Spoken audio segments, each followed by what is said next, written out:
ଜଗିକି ଛକିଥାନ୍ତି ମାରନ୍ତି ଏଇଗୁଡା ବାଟୋୟା କହନ୍ତି।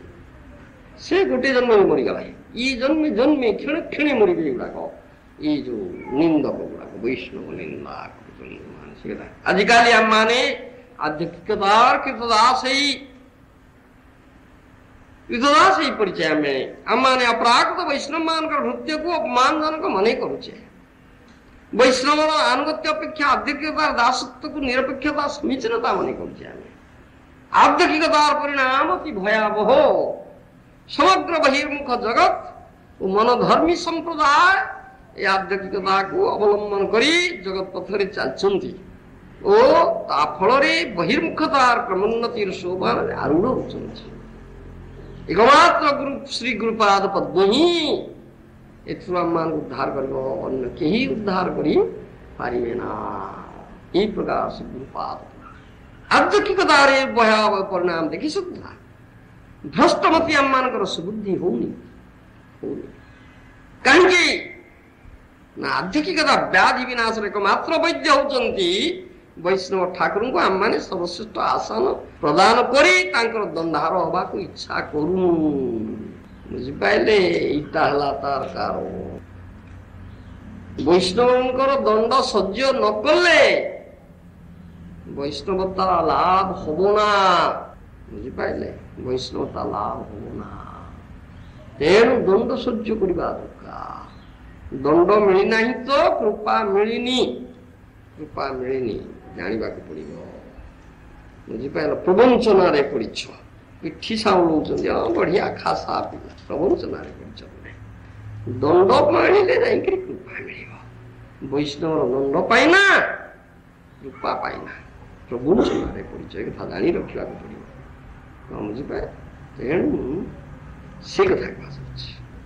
ସେ କଥା ଏଠି କୁହାଯାଉଛି। ଆଧ୍ୟାତ୍ମିକତା ଭୟାବହ ପରିଣାମ ଦେଖି ସୁଦ୍ଧା ଭ୍ରଷ୍ଟମତି ଆମମାନଙ୍କର ସ୍ମୃତି ହଉନାହିଁ। କାହିଁକି ନା ଆଧ୍ୟାତ୍ମିକତା ବ୍ୟାଧି ବିନାଶର ଏକମାତ୍ର ବୈଦ୍ୟ ବୈଷ୍ଣବ ଠାକୁରଙ୍କୁ ଆମମାନେ ସର୍ବଶ୍ରେଷ୍ଠ ଆସନ ପ୍ରଦାନ କରି ତାଙ୍କର ଦଣ୍ଡାର ହେବାକୁ ଇଚ୍ଛା କରୁ।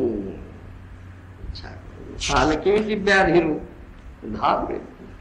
ସତ୍ୟର ପ୍ରତିରୋଧ କରିବା ସହଜ ନୁହେଁ। ଯେଉଁମାନେ ସତ୍ୟର ପ୍ରତିରୋଧ କରିବାକୁ ସଂକଳ୍ପ ହୁଅନ୍ତି ସେମାନେ ମିଥ୍ୟାର ଆଶ୍ରୟରେ ରହି ଅତି ଶୀଘ୍ର କାଳଗ୍ରାସରେ ପତିତ ହୁଅନ୍ତି। ମିଥ୍ୟାର ଆଶ୍ରୟ ନିତାନ୍ତ ମିଥ୍ୟା।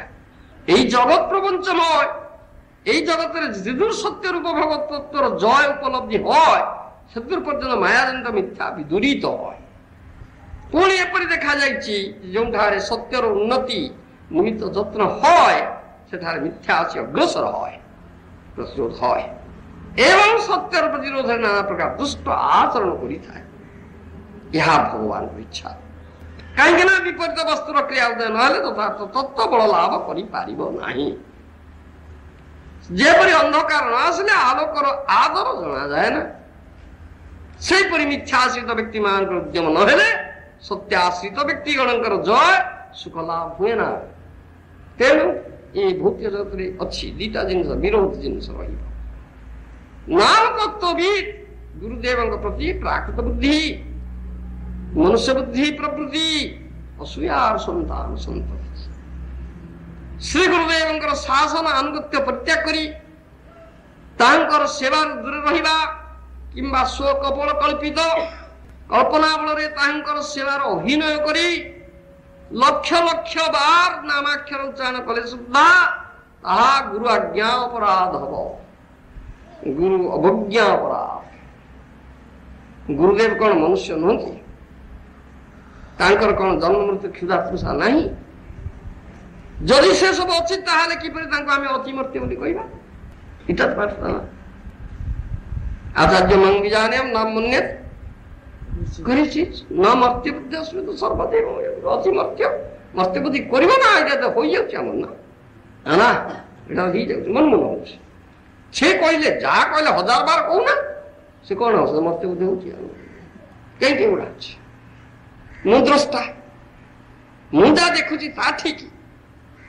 এই বুদ্ধিরে দর্শন কলে ভ্রান্ত দর্শন হয়। তুমি দেখিবার যে ভুল অছি জীব ডিফেক্টিভ সেন্সেস, দোষযুক্ত ইন্দ্রিয় তোমার, তুমি ঠিক দেখুছ কইলে কি হব? কোন কৌনা? হ্যাঁ ଦୋଷ ଦୁଷ୍ଟ ତୁମର ଡିଫେକ୍ଟିଭ ସେନ୍ସେସ୍ ଦେଖୁଛ ଠିକ କହିଲେ ମୁଁ ଦ୍ରଷ୍ଟା ମୁଁ ଯାହା ଦେଖୁଛି ତା ଠିକ ଏ ବୁଦ୍ଧିରେ ଦର୍ଶନ କଲେ ଭ୍ରାନ୍ତ ଦର୍ଶନ হয় ତାହାକୁ ଆମେ ଆମର ଭୋଗ୍ୟ ଦୃଷ୍ଟି ମାପି ପାରି ତାହା ବା ସେ ବସ୍ତୁ ଆମ ଠାରୁ ନିଶ୍ଚୟ ଲଘୁ ହେବେ ସେ କେମିତି ଗୁରୁ ହେବେ ଗୁରୁ କେମିତି ସେ ଆମର ଗୁରୁ ହେଇପାରିବେ ନା ତାହାକୁ ମୌଖିକ ଭାବେ ଗୁରୁ ବୋଲି କହିବା ବିଡ଼ମ୍ବନା ମୁଖ୍ୟ କହୁଛି ଗୁରୁଙ୍କୁ ଆମେ ଦର୍ଶନ କରିପାରିବା ନା ଗୁରୁଦେବଙ୍କର କୃପାରେ ଗୁରୁପାଦ ପଦ୍ମ ଦର୍ଶନ হয় ହିରଣ୍ୟକଶିପୁ ସ୍ତମ୍ଭକୁ ତାର ଭୋଗ୍ୟ ଜଡବସ୍ତୁ ମାତ୍ର ବୋଲି ଦର୍ଶନ କଲା କିନ୍ତୁ ପ୍ରହ୍ଲାଦ ସର୍ବତ୍ର ବିଷ୍ଣୁଙ୍କର ଦୃଶ୍ୟ ରୂପରେ ଉପଲବ୍ଧି କରନ୍ତି ବୋଲି ତାଙ୍କର ଗୁରୁ ବା ବିଷ୍ଣୁ ଦର୍ଶନ ହେଲା ଦୃଷ୍ଟିର ତଫାତଟା ଏଠି ଦେଖ ନା ତେଣୁ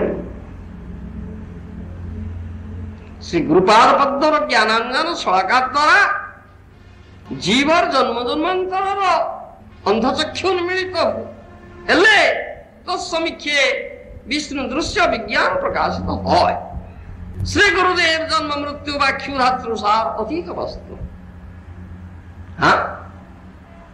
সে ମୋ ପରି ପତିତ ଜୀବକୁ ଉଦ୍ଧାର କରିବା ନିମିତ୍ତ ନରୋତ୍ତମ ରୂପେ ଅବତୀର୍ଣ୍ଣ ହୋଇ ଯେ ସବୁ ଲୀଳା କରନ୍ତି ସେଥିରେ କୃପା ଓ ବଞ୍ଚନା ଦୁଇଟି ସ୍ୱରୂପ ପ୍ରକାଶିତ হয় ଯୋଡ଼େ ଜିନିଷ ଅଛି କୃପା ଓ ବଞ୍ଚନା ଯେଉଁମାନେ ନିଷ୍କପଟ ସେବାକାରୀ ସେମାନେ ତାଙ୍କର କୃପାରେ ଅଭିଷିକ୍ତ ହୁଅନ୍ତି ଏବଂ ଯେଉଁମାନେ କପଟୀ ଆଧ୍ୟାତ୍ମିକ ଭୋଗନ୍ମୁଖ ସେମାନେ ବଞ୍ଚନାରେ ପତିତ ହୁଅନ୍ତି ବୁଝିପାରିଲେ ଯୋଡ଼େ ଜିନିଷ ଅଛି କୃପା ଓ ବଞ୍ଚନା ନିଷ୍କପଟ ସେବାକାରୀ ହେଲେ କୃପା ପାଇବ ନଚେତ ବଞ୍ଚନାରେ ପଡ଼ିବ ହିଁ ପଡ଼ିବ ନା କଣ କହୁଛନ୍ତି ଶାନ୍ତ ସିଂହାର ଆଉ ବଞ୍ଚନାରେ ପଡୁଛ ଆଉ କିଏ ହବ କିଏ ହବ କଥା ସେଟା ହଉଛି ଅସଲ କଥା ସେଥିପାଇଁ ନାଶ୍ଚର୍ଯ୍ୟମେତ ଯଦ ଅସତ୍ସୁ ସର୍ବଦା ମହଦ୍ ବିନିନ୍ଦା କୁଣପାତ୍ମପାଦିଷୁ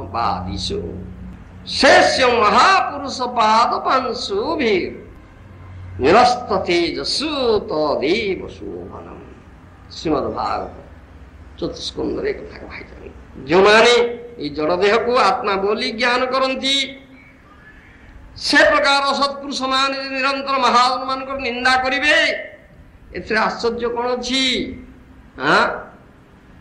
ଯଦିଓ ମହାପୁରୁଷ ଗଣ ନିଜ ନିନ୍ଦା ସହ୍ୟ କରିଥାନ୍ତି